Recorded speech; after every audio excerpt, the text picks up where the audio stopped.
Hello. ഞാനിന്നൊരു beetroot ഹെന്നയുടെ video ആണ് ചെയ്യുന്നത്. അപ്പോൾ എനിക്ക് ഏറ്റവും ഇഷ്ടമുള്ള ഹെന്നയെന്ന് പറയുന്നത് ബീറ്റ്റൂട്ട് കൊണ്ട് ചെയ്യുന്നത് തന്നെയാണ്. നമ്മുടെ മുടിയൊക്കെ നല്ല ഭംഗിയിലും ഇരിക്കും, നല്ല സിൽക്കി ഹെയർ ആയിട്ടിരിക്കും. അപ്പോൾ ഞാനിത് ഇന്നും ഇന്നലെ അല്ല, ഒരു 10-12 വയസ്സ് തൊട്ടേ നമ്മൾ ഹെന്ന ഉപയോഗിക്കുന്നതാണ്. എല്ലാ മാസവും മുടങ്ങാതെ ഇടും. അപ്പോൾ എങ്ങനെ ഇടുന്നതെന്ന് നമുക്കൊന്ന് നോക്കാം.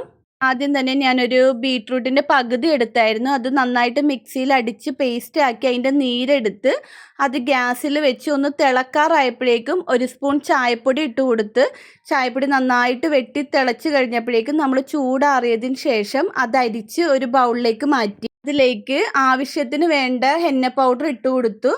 അത് കഴിഞ്ഞപ്പോഴേക്കും ഞാൻ ഒരു വലിയ നാരങ്ങ ഉണ്ടായിരുന്നു, ആ ചെറുനാരങ്ങയുടെ നീര് നന്നായിട്ട് ഇട്ട് കൊടുത്തായിരുന്നു. എന്നിട്ട് ആ സ്പൂൺ വെച്ച് നന്നായിട്ട് നമ്മളൊന്നിങ്ങനെ അടിച്ചടിച്ചടിച്ച് റെഡിയാക്കുമ്പോഴേക്കും നല്ല പേസ്റ്റ് പോലെ നമുക്ക് കിട്ടും. എന്നിട്ട് ഒരു 5 മണിക്കൂർ അല്ലെങ്കിൽ ഏറ്റവും കുറഞ്ഞൊരു 3 മണിക്കൂറെങ്കിലും നമ്മളത് റെസ്റ്റ് ചെയ്യാനായിട്ട് വെക്കണം. ശരിക്കും ചെയ്യേണ്ടതെന്ന് വെച്ചാൽ നമ്മൾ തലേദിവസം രാത്രി ചെയ്തിട്ട് രാവിലെ നമ്മൾ എടുത്ത് വെക്കുന്നതായിരിക്കും കുറച്ചുകൂടെ നല്ലത്.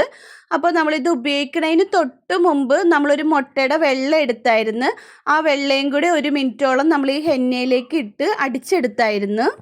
ഏറ്റവും കുറഞ്ഞത് ഒരു 2 മണിക്കൂറെങ്കിലും നമ്മൾ തലയിൽ വെക്കണം. പിന്നെ ഈ നീരിറക്കം ഉള്ളവർക്കൊന്നും അധികം നേരമൊന്നും വെക്കാൻ പറ്റില്ല. അപ്പോൾ അവർ 1 മണിക്കൂറോളമൊക്കെ ചെയ്താൽ മതി. പിന്നെ ഈ തലനീരടിച്ചിറക്കമൊക്കെ വന്നതെന്ന് വെച്ചാൽ ചിലവർ ഹെന്നയിൽ തൈരൊക്കെ ഇടും. നമ്മൾ തൈരൊന്നും ഇടുകയൊന്നും വേണ്ട. അപ്പോൾ ഒന്നാമത് ഹെന്ന തന്നെ നമുക്ക് നല്ല തണുപ്പ് കിട്ടും തലയിൽ ഇടുമ്പോഴേക്കും. പിന്നെ അതുകൂടാതെ ഇതും കൂടെ തൈരും കൂടെ വരുമ്പോഴേക്കും ഭയങ്കര പാടായിരിക്കും, തുമ്മലും ചീറ്റലൊക്കെ വരാൻ സാധ്യതയുണ്ട്.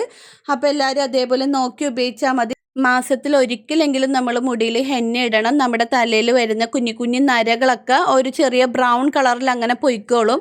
പിന്നെ കൂടുതൽ നര ഉണ്ടാവില്ല എന്നാണ് പറയുന്നത്. അപ്പോൾ ഓക്കെ, ബായ്.